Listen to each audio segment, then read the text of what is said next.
Subscribe करने से और आपके लाइक से हमारा मोटिवेशन बढ़ता है। Please like share and subscribe. Now so let's use the debugger to step through the program at assembly level instructions.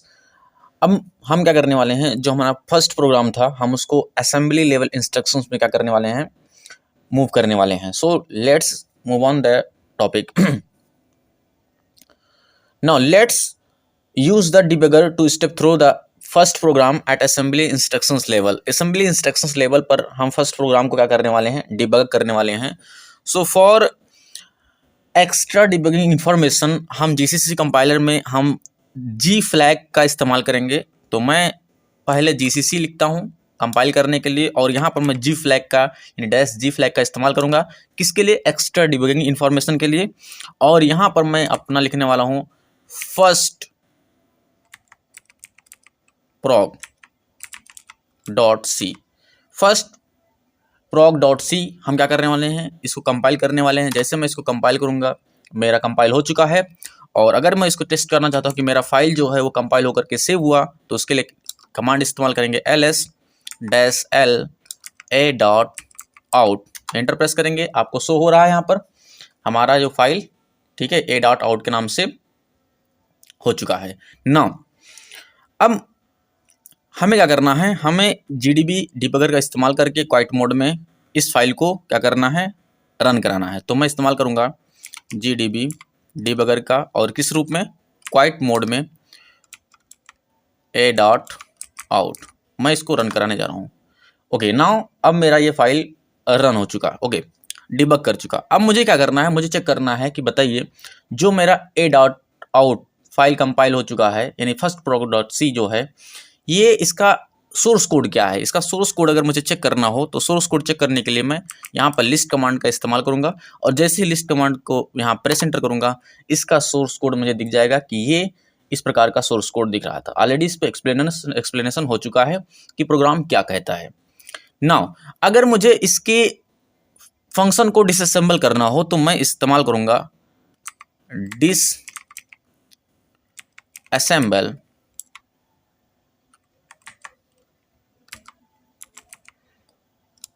Main.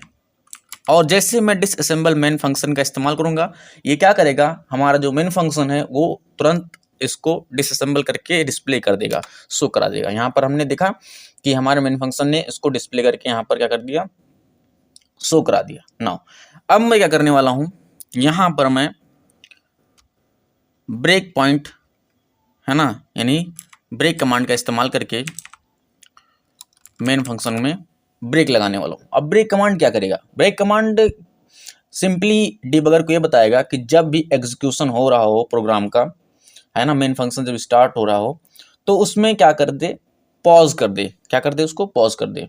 तो ये सिंपली ये बताता है डिबगर को कि जो एग्जीक्यूशन हो रहा है प्रोग्राम को, ओपन पॉइंट जब उस पॉइंट तक पहुंच जाए जो उसको प्राप्त करना है, जिस पॉइंट पर, उसके बाद वो कहाँ हो जाए, वहाँ पर ब्रेक हो जाए, वहाँ पर रुक जाए।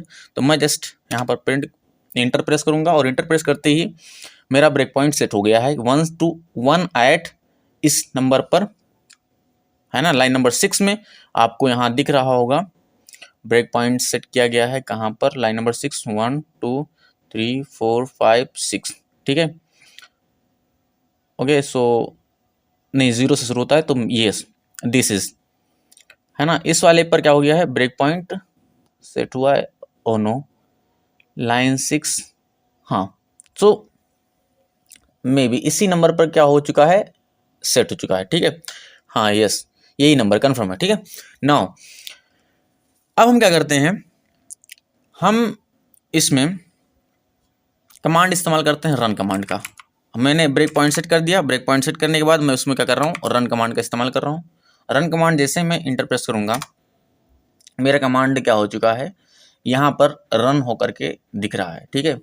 रन कमांड क्या कर रहा है, यहाँ जो प्रोग्राम था हमारा स्टार्ट प्रोग्राम, वो स्टार्ट प्रोग्राम यहाँ पर आप देखिए, है ना, home reader book src a.out, यहाँ से क्या हुआ, ये रन हुआ, ठीक है।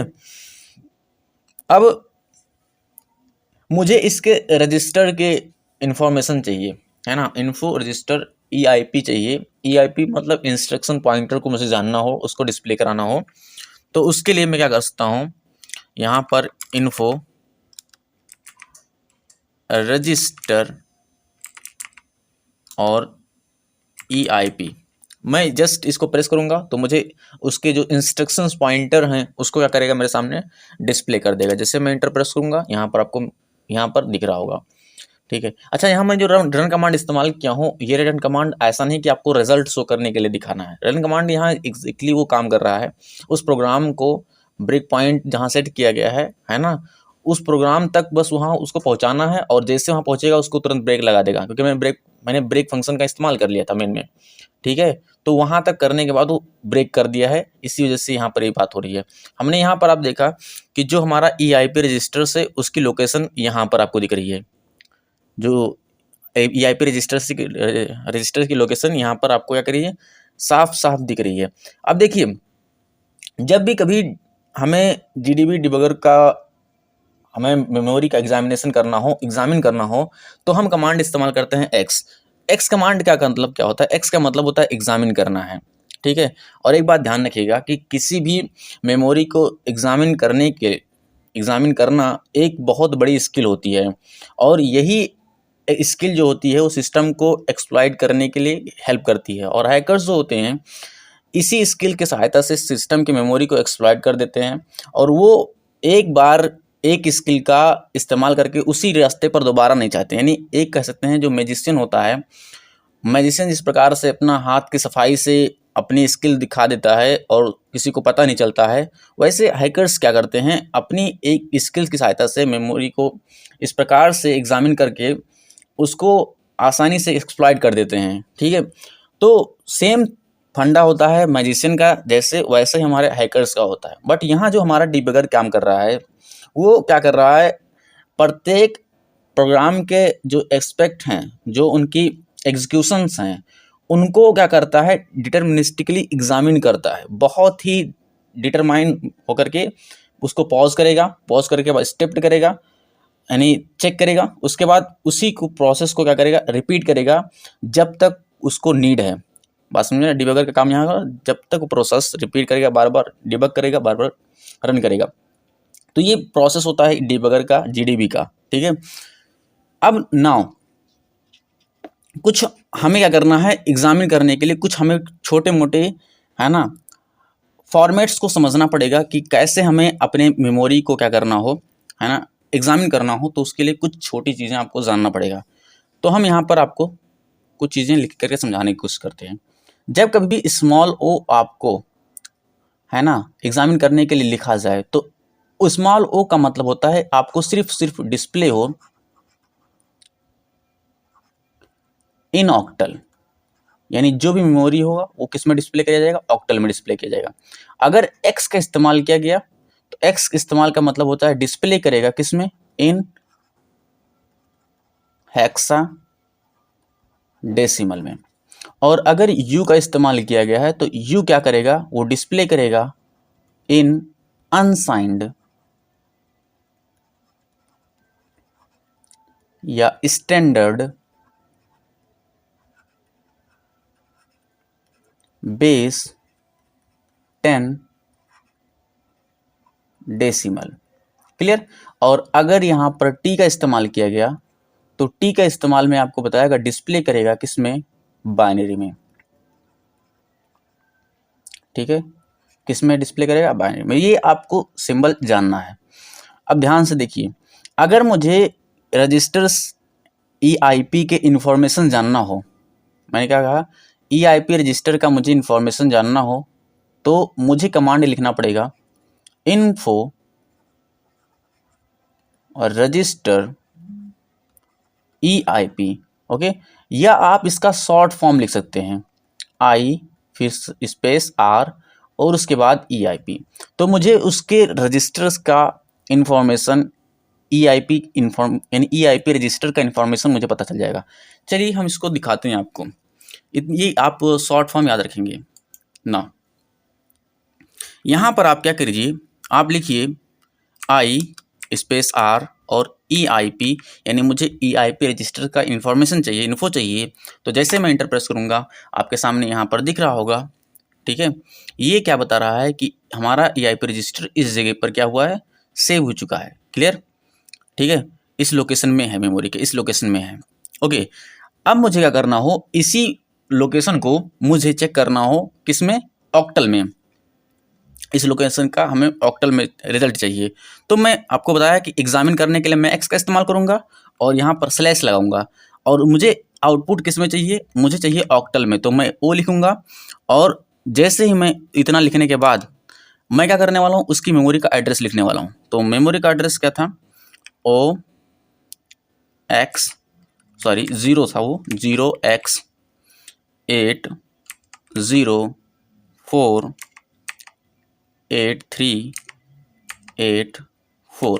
जैसे मैं इसको इंटर प्रेस करूँगा, अब ये मेरा जो मेमोरी एड्रेस था, उस मेमोरी एड्रेस को आप देखिए इसने किस में कन्वर्ट करके दिखा दिया आपको, इस वाले फॉर्मेट में, इस रूप में दिखाया। दैट मीन्स इसने आपको दिखाया है किसमें, ऑक्टल में चेंज करके दिखाया। नाउ अगर मुझे इसको एग्जामिन करना हो, मुझे चेक करना हो हेक्साडेसिमल में, तो सिंपली मैं क्या लिख सकता हूँ, एक तरीका तो ये है मेमोरी एड्रेस लिखने का। दूसरा तरीका क्या है कि मुझे एग्जामिन करना है, तो मैं एक्स कमांड का इस्तेमाल करूँगा, बैकस्लैश इस्तेमाल करूँगा, और मैं एक्स लिखने के बाद मैं यहाँ डॉलर सिंबल के साथ में मैं लिखूँगा EIP। जैसे मैं ही EIP रजिस्टर डॉलर के साथ में लिखूँगा, मैं इंटर प्रेस करूँगा, ये मेरा जो इन्फॉर्मेशन आपको दिखाया जा रहा है मेमोरी का लोकेशन, ये हमको दिखाएगा किसमें, हेक्साडेसिमल में। अब मुझे इसी लोकेशन को मुझे चेक करना हो, ठीक है, मुझे इसके बाइनरी स्टैंडर्ड एंड डेसिमल में अनसाइंड में दिखाना हो, तो मैं इस्तेमाल करूंगा फिर से एक्स एग्जामिन करने के लिए, बैकस्लैश लगाएंगे, और यहाँ मैं EU का इस्तेमाल करूंगा, और डॉलर सिंबल के साथ में फिर से मैं EIP रजिस्टर्स का नाम लिखूंगा। जैसे मैं इंटर प्रेस करूंगा, आप यहाँ पर देख पा रहे हैं कि ये वाला लोकेशन क्या कर रहा है, दिखा रहा है कि वही एग्जैक्टली जो ये वैल्यू लिखा, वही वैल्यू इसको हमने दिखाया ऑक्टल में, फिर हमने हेक्साडेसिमल में दिखाया। अब मैं आपको स्टैंडर्ड बेस 10 डेसिमल में दिखा रहा हूँ उसकी लोकेशन को। नाउ अब मुझे इसको चेक करना हो बाइनरी में, कि बाइनरी में इसका लोकेशन क्या हो, तो फिर से हम क्या करेंगे, एक्स कमांड का इस्तेमाल करेंगे, और फॉरवर्ड्स का इस्तेमाल करके T लिखेंगे, और यहाँ पर मैं इस्तेमाल कर रहा हूँ डॉलर, फिर से लिखूंगा, EIP रजिस्टर लिखूंगा। जैसे इंटर प्रेस करूंगा, अब देखिए उसी का आपको यहाँ बाइनरी कोड दिख रहा है। तो अब यहाँ पर आपको ये बेसिक अंडरस्टैंडिंग तो बन गई होगी। क्लियर? इतना तो समझ में आ गया होगा कि क्या हो रहा है इसमें।